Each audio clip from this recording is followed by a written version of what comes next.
Muy buenas, yo soy el pastor Vladi. Este es el estudio del Evangelio de Marcos. Hoy veremos la continuación del tema de Abba.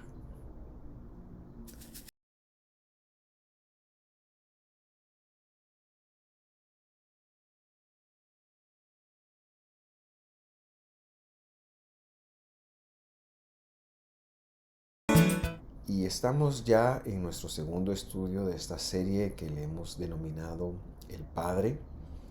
Hoy toca, como lo he mencionado, Abba en su parte 2. Nos da mucha alegría darles la bienvenida a cada uno de ustedes que semana a semana nos ven, o si esta es la primera vez que nos ve, siéntase con, por favor sepa que nos sentimos muy agradecidos por su presencia y vamos a orar para que Dios nos acompañe en este estudio y para que nuestro entendimiento, el de todos, pueda ser abierto. Señor, te damos muchas gracias por tu fidelidad y porque estás con nosotros y porque has permitido que este estudio sea grabado, sea colgado y ahora lo estén viendo las personas que lo van a ver. Pedimos, Señor, tu guía para poder comprender, para poder estudiar, para poder sobre todo abrir espacio a esos conceptos que tú quieres enseñarnos el día de hoy y que por medio de tu palabra exista una transformación en cada uno de nosotros. Lo pedimos en el nombre que sobre todo nombre, en el nombre de Jesús. Amén y amén. Muy bien, siempre nos es muy grato hacer estos estudios y hoy queremos introducir este segundo estudio de la serie El Padre con un breve resumen de lo que vimos la semana pasada, y es que estudiábamos el origen del concepto Abba y por qué razón en la creciente fe cristiana del siglo II se lo interpretó como el Padre.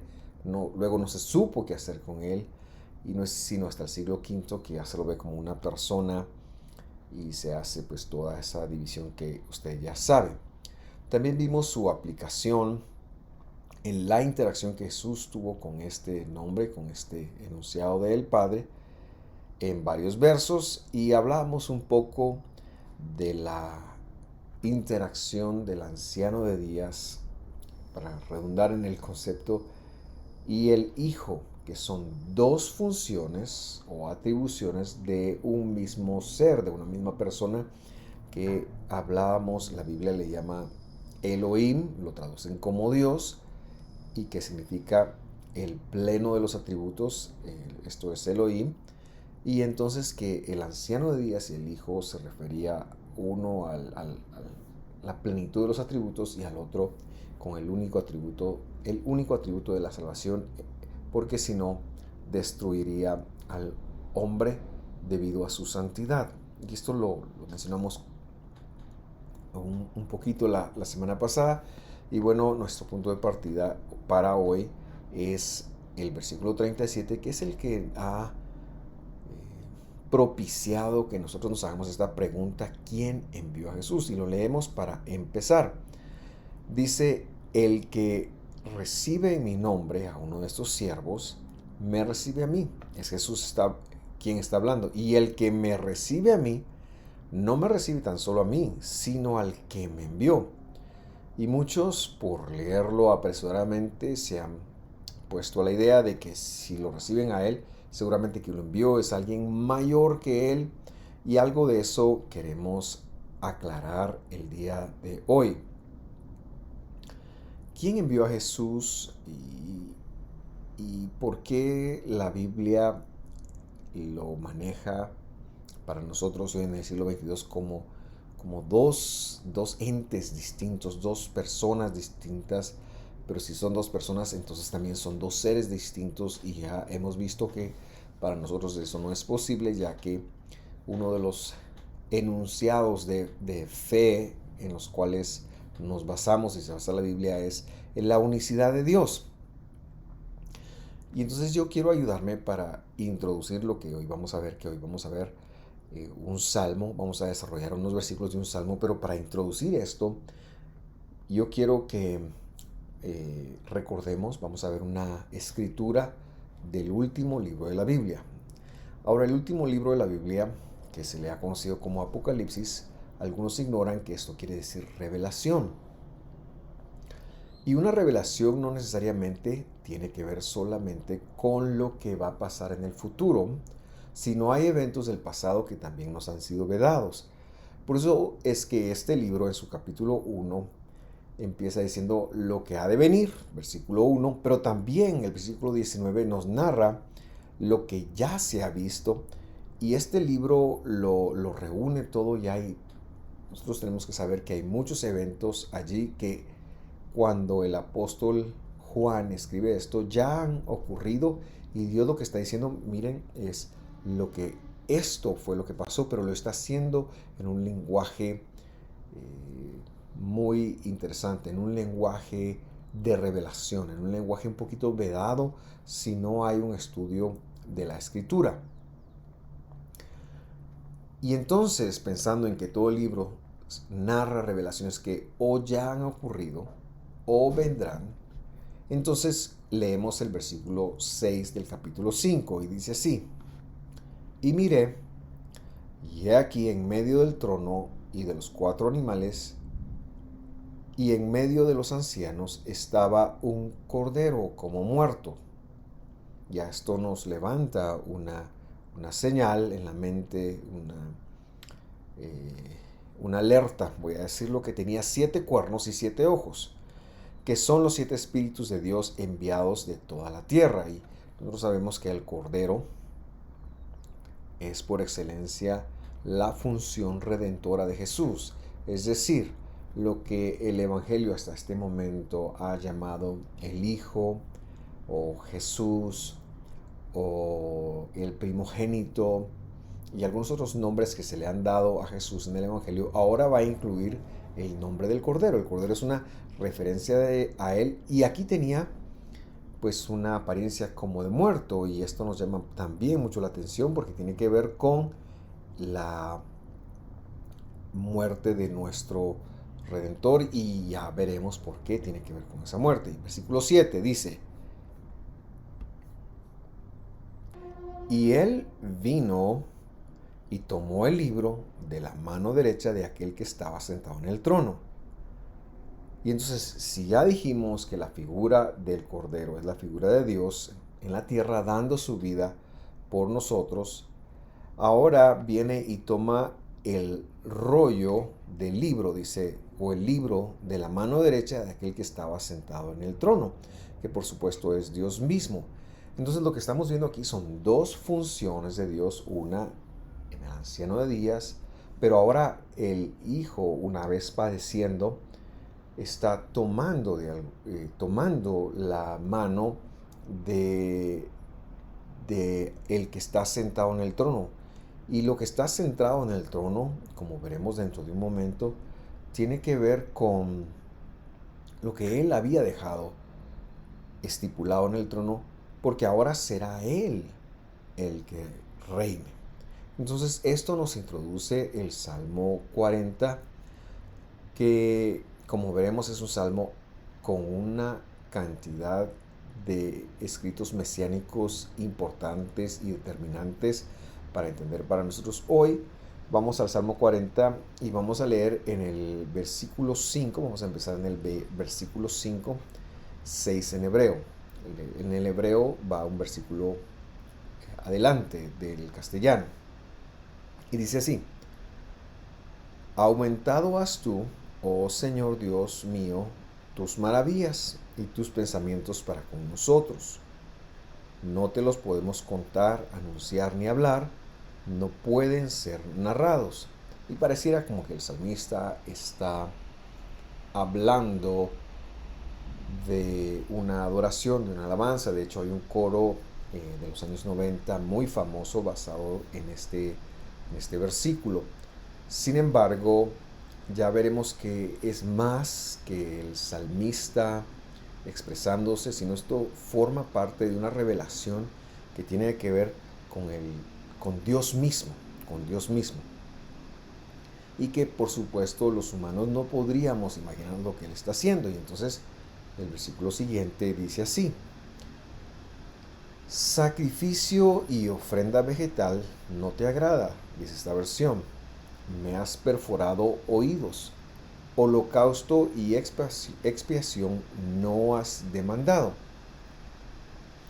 Este versículo tiene tres cláusulas que vamos a separarlas para entender a qué se refiere y para conectar mejor de qué se trata este diálogo, quién está hablando, quién es el que está emitiendo el mensaje y quién es el receptor de dicho mensaje. Y en un mensaje, un lenguaje, perdón, tan figurativo, tan pedagógico y por supuesto con muchísima metáfora que tenemos que desentramar y que tenemos que estudiar para comprender lo que allí dice. En la primera cláusula veíamos que decía sacrificio y ofrenda vegetal no te agrada.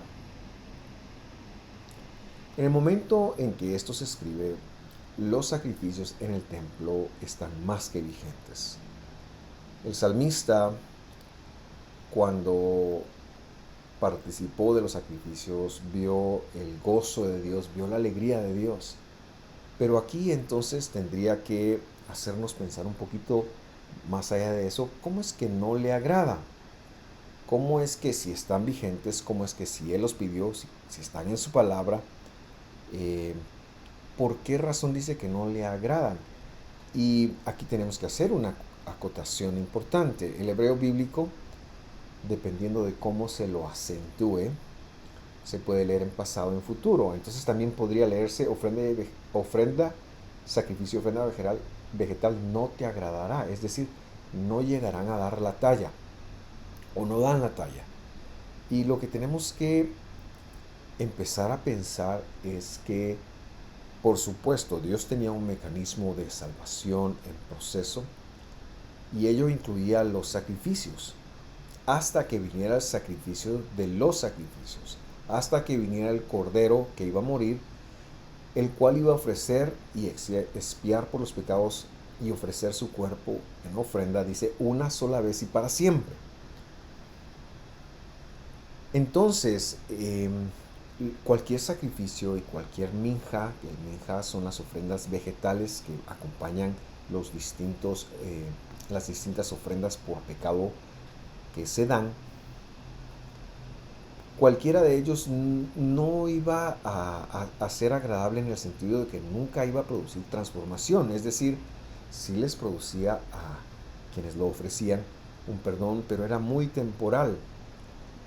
Y Dios quería volver a habitar en medio del hombre y Dios quería echar a andar ese plan tan maravilloso de restauración. Y entonces ya aquí vamos enfilándonos a preguntar, ¿quién está hablando? ¿Y quién es el receptor de este mensaje? La segunda cláusula lo empieza a aclarar y dice, me has perforado oídos, como quien abre un hoyo en o un espacio para un arete en una oreja. Y a simple vista, si nosotros lo vemos así, no tiene como mucho que transmitirnos. Pero cuando el Evangelio lo explica, tendrá todo el sentido del mundo. Y es que en la carta de Hebreos se comenta acerca de este pasaje algo determinante. Pero antes de ir allá y leerlo, quiero decir que esta es la razón por la cual nosotros sostenemos que el Evangelio, es decir, los libros de Mateo, Apocalipsis, son la explicación del testamento de los antiguos, es decir, los libros del Génesis a Malaquías, y son una unidad y no ha de entendérseles separados. Es decir, el Evangelio no se puede entender si nosotros no tenemos un conocimiento del testamento de los antiguos. Muchos han separado el Evangelio del testamento de los antiguos y terminan errando y terminan perdiéndose y terminan en doctrinas que son completamente erróneas. Para nosotros, y este es el enfoque de los estudios de acá, de Visión de Femisco, nosotros conectamos que la Biblia es una unidad y que se interpreta mutuamente. Y el escritor de la carta de los Hebreos nos da por revelación, ya lo verá usted, porque digo que es por revelación, una definición impresionante de quién se trata esto de me has perforado los oídos. Leamos entonces el capítulo 10, versículo 5.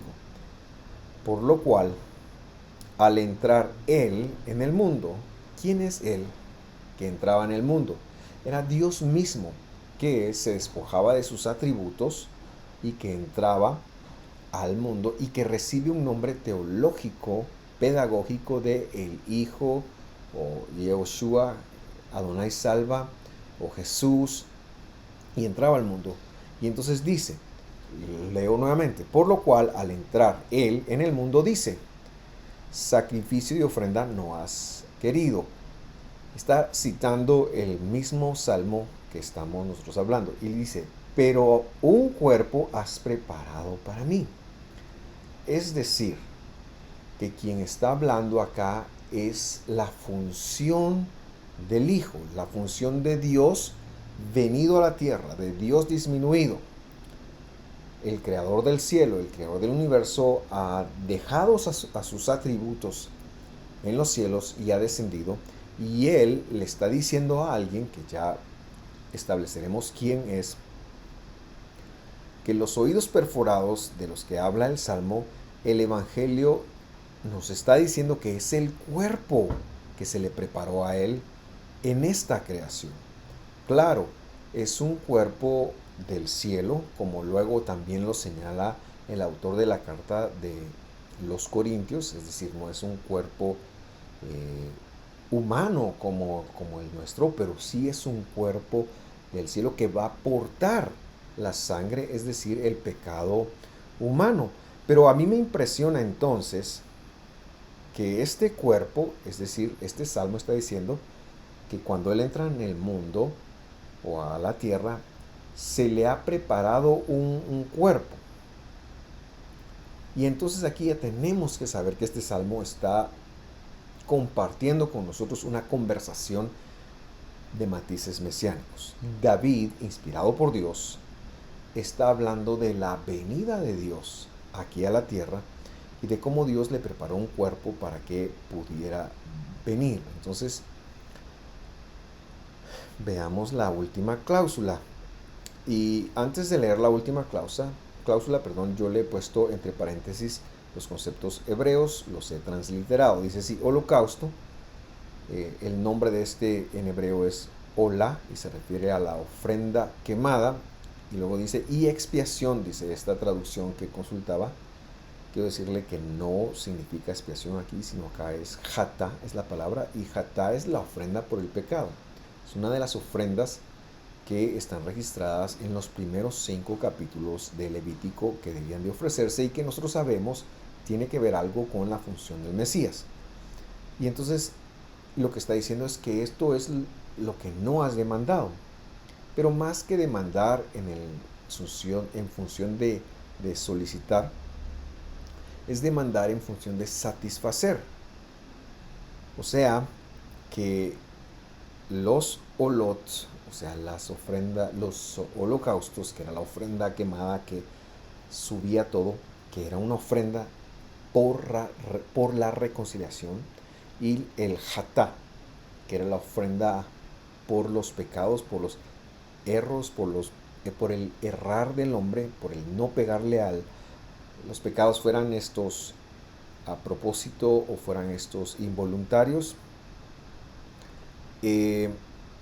no satisfacían la demanda de Dios para una reconciliación. Y la razón por la que no lo satisfaría, no sería satisfactorio, es porque solo eran una señal de lo que Dios iba a lograr y porque ninguno de estos sacrificios cambiaba al ser humano por dentro. Es decir, el humano venía, ofrecía estos sacrificios, el hombre o la mujer venía, ofrecía estos sacrificios, tenía que tomar al animalito de los cuernos y ver cómo se lo degollaba. Y eso, por supuesto, que le hacía reflexionar sobre que un inocente estaba dando su vida por él, pero no había una transformación, no había una circuncisión del corazón. Por eso es que no sería satisfactorio y por eso es que cuando Dios pide y solicita temporalmente las ofrendas levíticas, sabemos que lo hizo en función de la obra completa que Él vendría a realizar. Y entonces el Salmo lo que está diciendo es que algo más tiene que pasar. Alguien más tiene que pagar esto. Y es ahí donde llegamos al siguiente versículo, el versículo 7, en Hebreo el 8. Entonces, el Mesías dice, he aquí vengo, vendré, porque también se puede leer en el futuro. En el rollo está escrito de mí.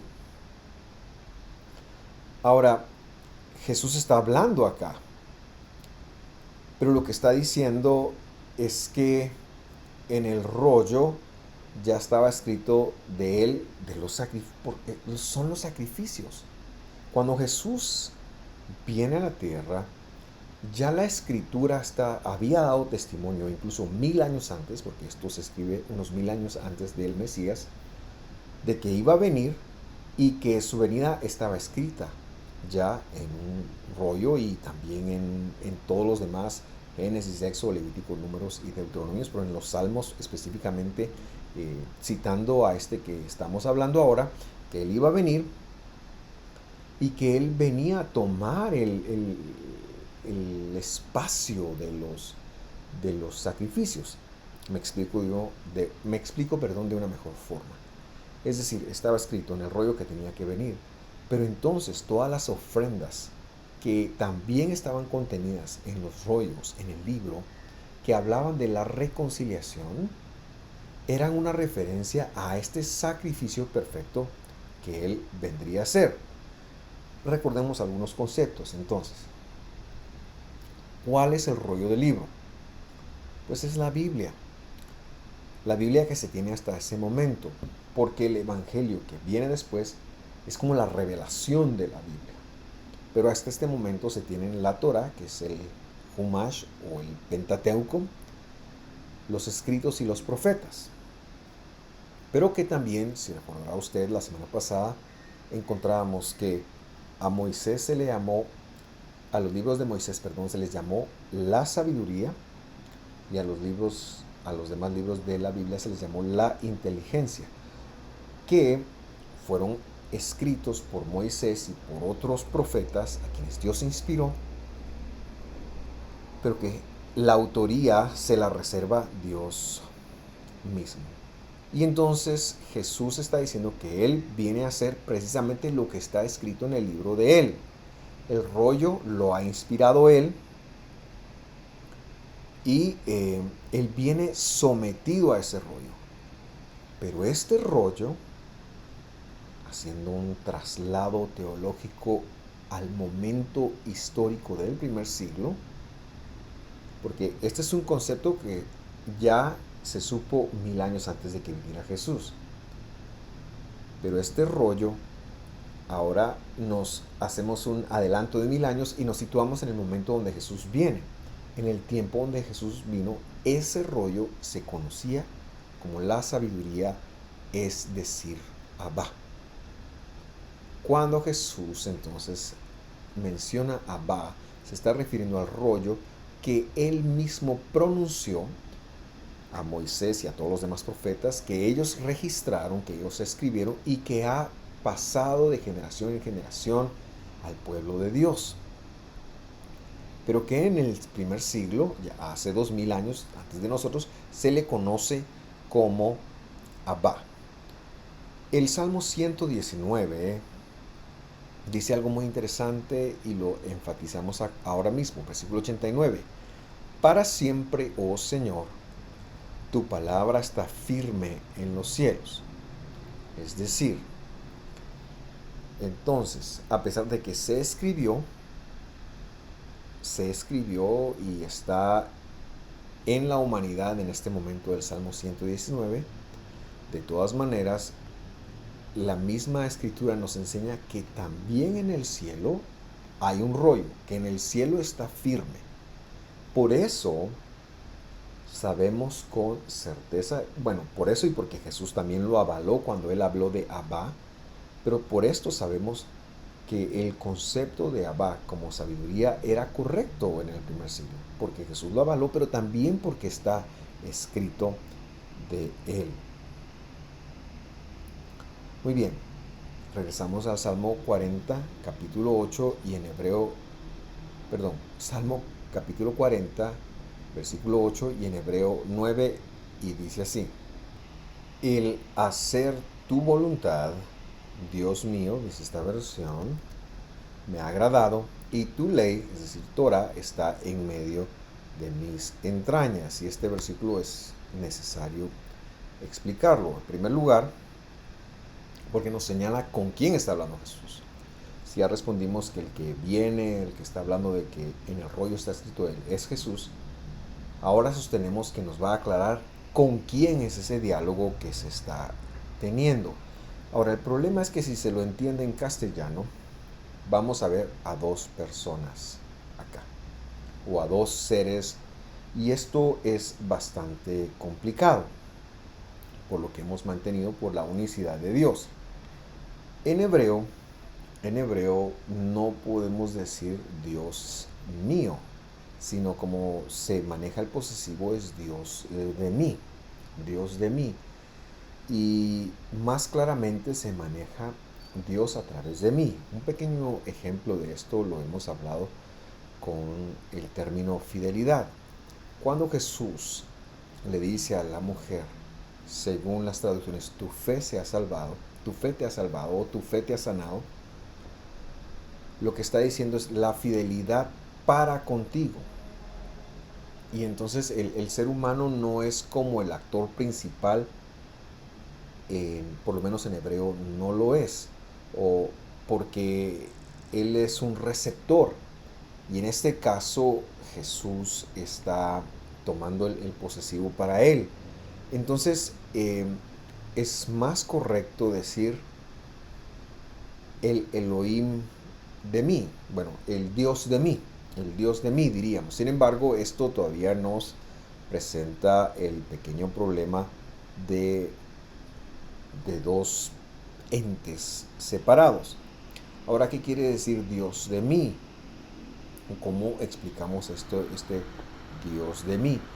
Y es que el lenguaje muchas veces es muy traicionero, ¿verdad? Porque sobre todo nosotros en castellanos estamos muy acostumbrados a usar los posesivos como que realmente fueran nuestros.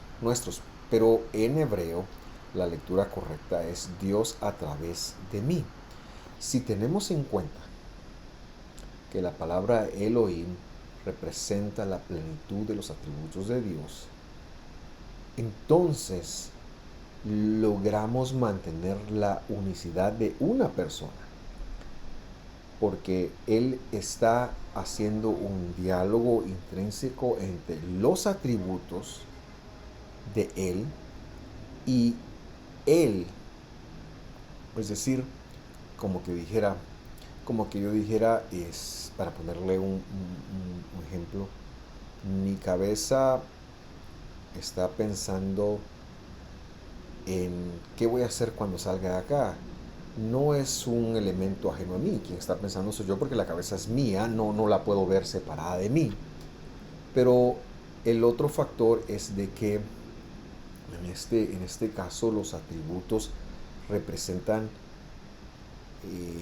aquellos elementos de los cuales Dios se va a despojar para enfocarse en el único elemento que la humanidad sí puede tolerar de Él, por toda la santidad que Él maneja, que es el atributo de la salvación. Y entonces cuando Él está diciendo el Dios a través de mí, o el Elohim de mí, lo que está diciendo es que Él ha venido, disminuye la tierra, y por medio de Él las cosas se van a dar. Una quizás mejor manera de leerlo acá es de esta forma: el hacer tu voluntad,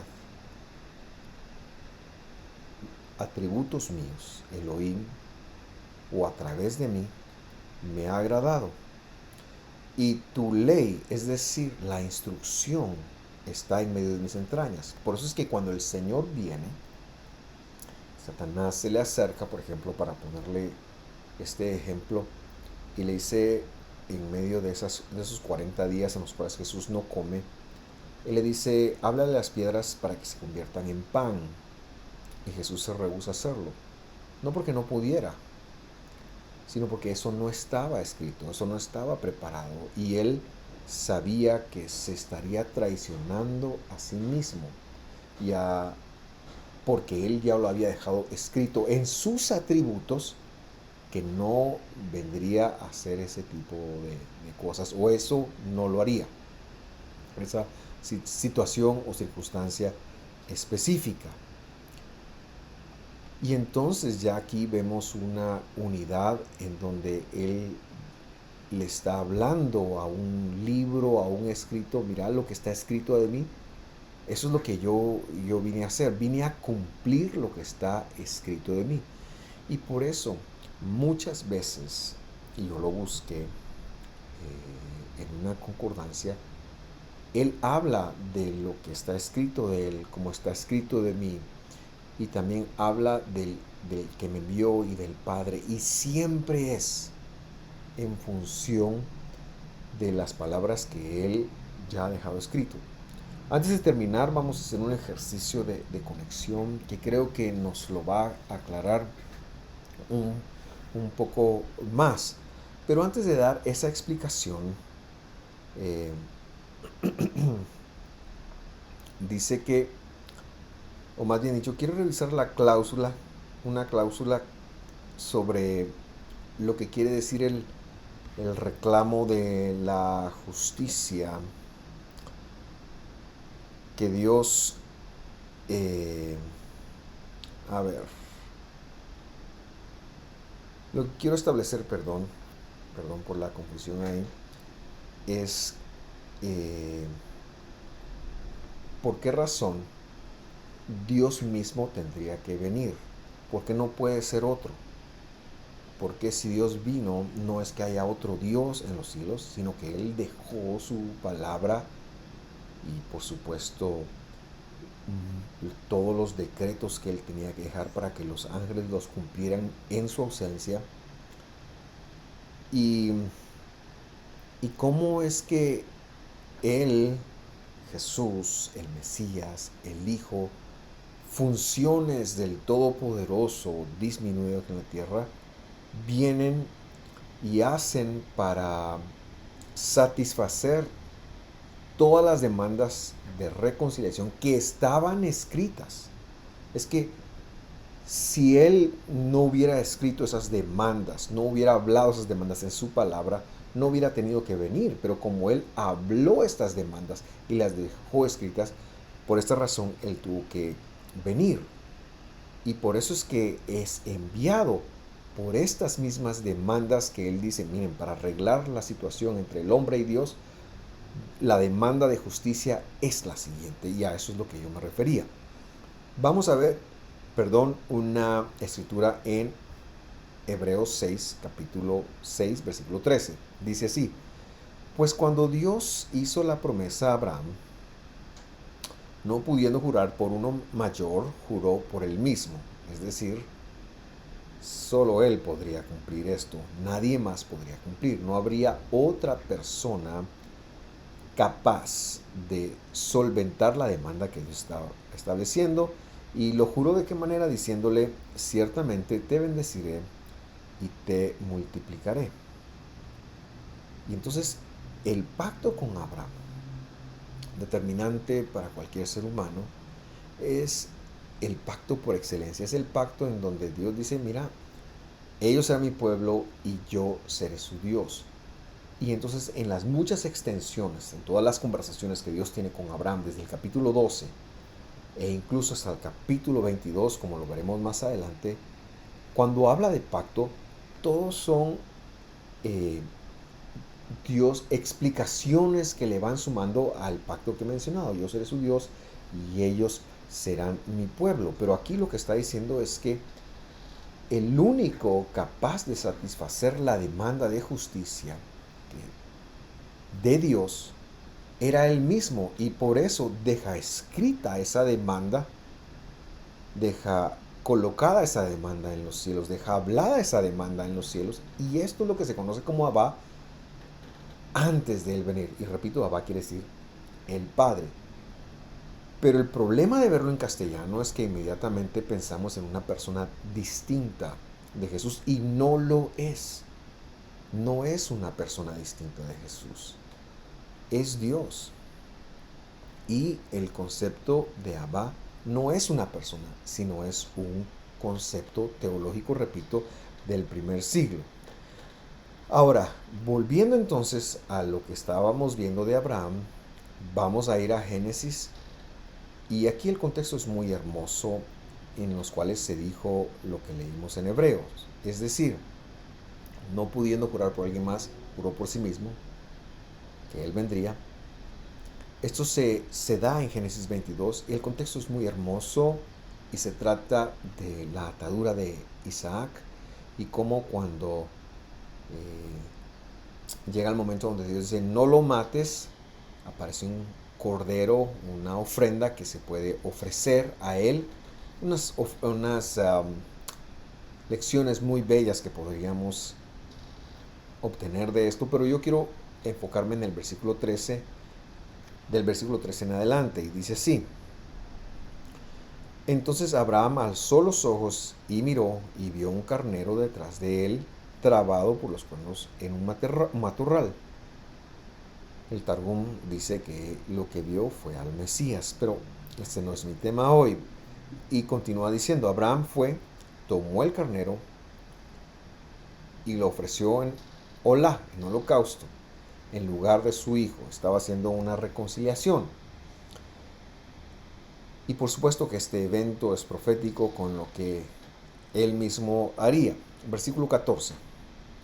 Y Abraham llamó a aquel lugar con el nombre de Adonai Verá, como se dice hasta hoy: en el monte Adonai será visto. Y aquí quiero hacer una corrección, porque nuestras versiones dicen con el monte Jehová proveerá, y traducen el verbo ver como proveer.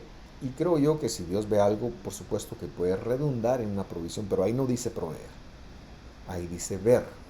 Jehová verá, diría en la Reina, debería de ser en la Reina Valera.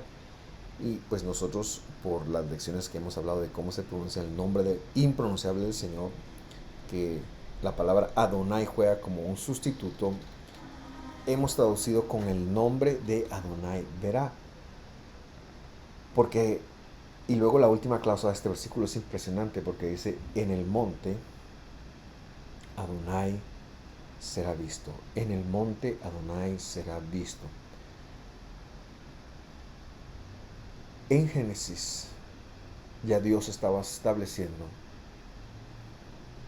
que, y estaba jurando por él mismo, de que le iba a tocar a él venir. Y estas palabras curiosamente se hablan en la misma cadena montañosa donde después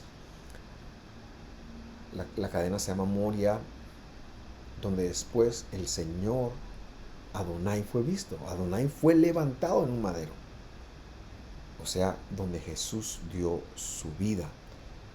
Allí se vio Adonai. Adonai fue visible en el madero del Calvario, en el monte del Gulgaltá, se dice en arameo, que es, lo han traducido como calavera, pero es la capacidad de renunciar a sí mismo. Sin embargo, esto lo veremos en otro estudio. Y entonces allí donde Abraham está recibiendo este juramento, es impresionante, porque el juramento de Dios le está diciendo que nadie más va a venir, que Adonai será visto, que Dios mismo será visto. De eso se trataba. Versículo 15. El ángel del Señor, porque recordemos que Dios nunca vino hasta que el Mesías descendió.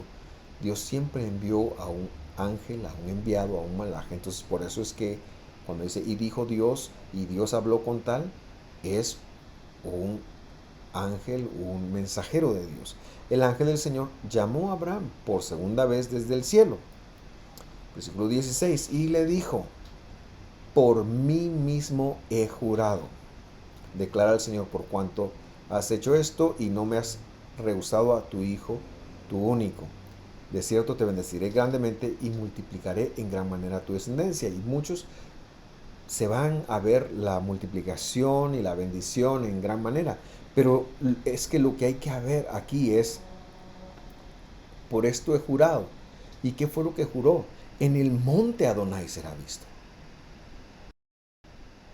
Es decir, que el proyecto de salvación y de reconciliación de Dios para la humanidad se sostenía en la base firme de que Adonai tendría que ser visto en el monte, y en el día de la crucifixión esto se dio porque Adonai mismo fue visto.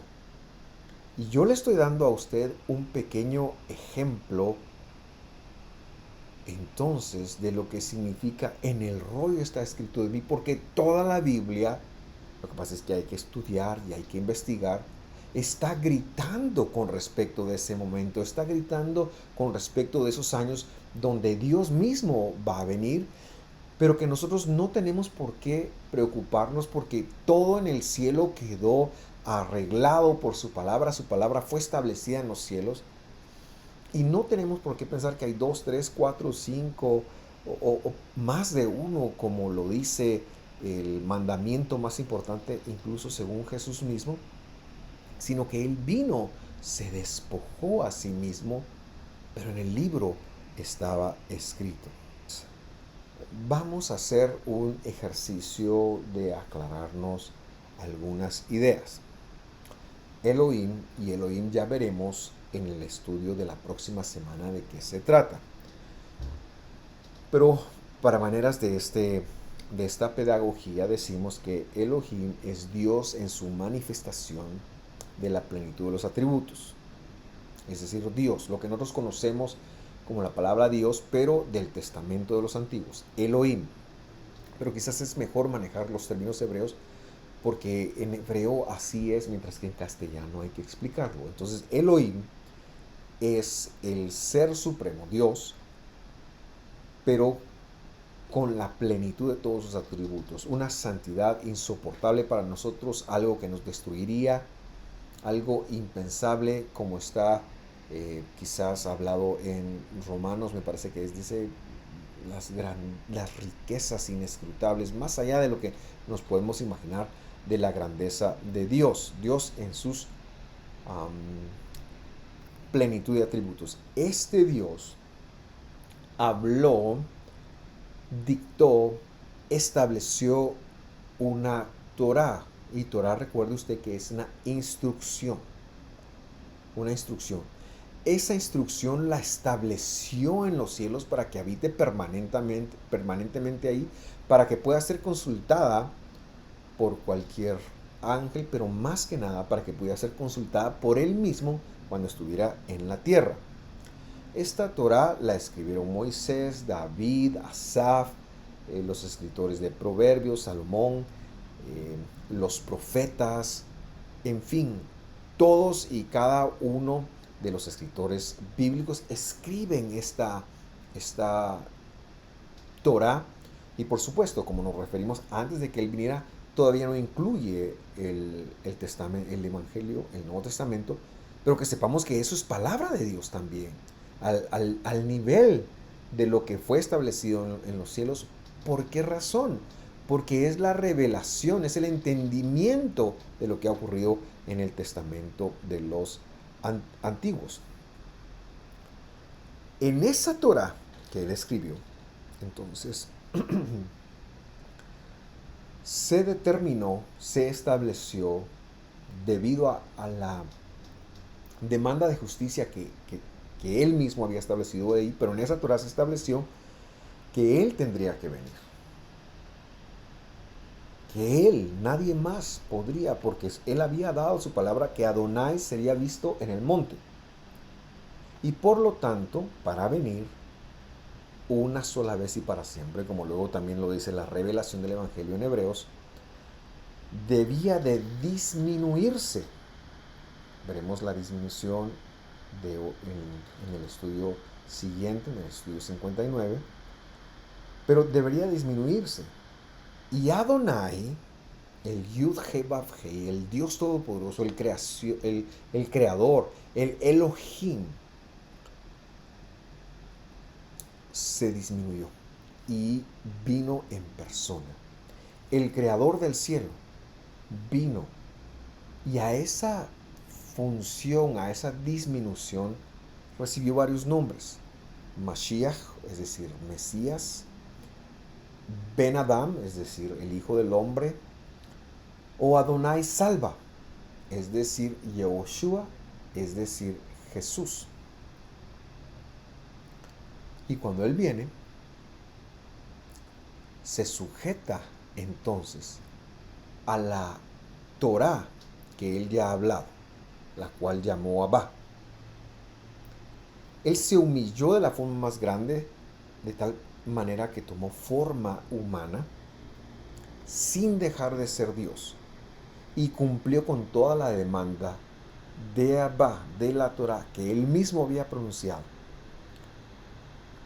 con el propósito de otorgarnos salvación.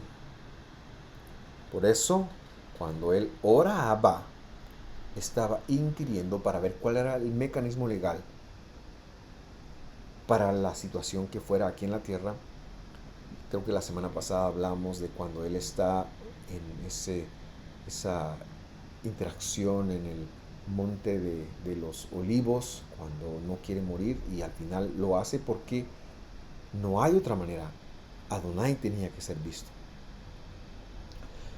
Lo lamentable fue, para ir cerrando esta explicación, que estas figuras teológicas, pedagógicas y pertenecientes a la teología judía de hace 2000 años, no a la actual, porque la actual no piensa así. La actual es el resultado de mucho que ocurrió en la Edad Media, sino a la del primer siglo. Todas estas figuras teológicas, a partir del siglo II de nuestra era, cuando ya los creyentes, pero sin un trasfondo judío, sino que más griego que nada, empiezan a estudiar, desconocen la teología de la época y empezaron a ver a estas funciones como personas. Es decir, que la Biblia no apoya esta idea. Pero al cristianismo le tomó 4 siglos llegar al entendimiento y formular el acuerdo de que eran 3 personas. Pero repito, eran figuras teológicas del primer siglo. Porque esta disminución, como dijimos, el milagro de que es que no, a mí no me cabe cómo el Rey del universo, el Creador, el Todopoderoso, se disminuyó a la forma más sencilla, una semilla, y vino a la tierra para ser visto, porque eso es lo que había dicho Él. Eso es un milagro. Nosotros ya hoy debiéramos de vivir con toda la gratitud, porque todo lo difícil ya fue hecho. Para terminar, porque sé que estoy un poquito excedido de tiempo, me gustaría leer un texto del Evangelio. Juan capítulo 8, versículo 42 dice así. Lo voy a leer con los nombres explicados para que tenga más sentido. Jesús, es decir, Yehoshua, o sea, Adonai salva, el Hijo, que son lo mismo. Elohim en un atributo les dijo. Le está discutiendo con otros judianos. Si Dios fuera el Padre de ustedes, me amarían.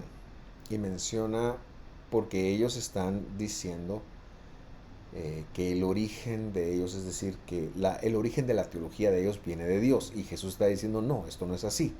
Ya vimos que la palabra Abba también significa origen. Entonces dice, si Dios fuera el origen de la teología de ustedes, es decir, si Dios fuera su Padre, me amarían. porque yo, dice Jesús, salí de Elohim, es decir, salí de la plenitud de los atributos, no vengo de ningún otro lado. Y vine de Él, dice, y vine de Él, pero, pero no se está refiriendo a Él como una persona, sino como lo veíamos en el Salmo. Pues no he venido por mi propia iniciativa, sino que Él me envió, es decir, la palabra lo envió. Claro, Él lo estableció, pero cuando llegó el tiempo, el hecho de cumplir con su palabra, porque Dios a lo que no va a faltar es a su palabra. Yo puedo faltar a mi palabra, pero cuando Él dijo, en el monte Adonai será visto, el tiempo iba a llegar de que Adonai fuera visto, y esa promesa que Él dijo, que Él estableció en su palabra, en su Torah, es la que lo obliga a venir. Y esto es Abba. Así que Él fue enviado por su propia palabra, porque Él no va a quebrantar su palabra. Él va a cumplir su palabra. Claro, lo que Él dijo, no lo que nosotros entendamos. Por eso en estos estudios hacemos nuestro mayor esfuerzo por aclararnos las ideas.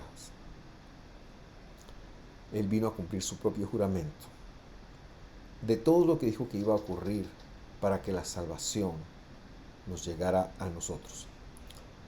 Lo vamos a dejar acá, pero antes de terminar, yo quiero hacerle una cordial invitación para no perderse el tercero de estos estudios y también para que nos demos la oportunidad de pensar distinto. Si hay algo en lo cual usted no está de acuerdo, yo lo seguiré amando y lo seguiré considerando mi hermano si usted sigue a Jesús verdaderamente, por supuesto.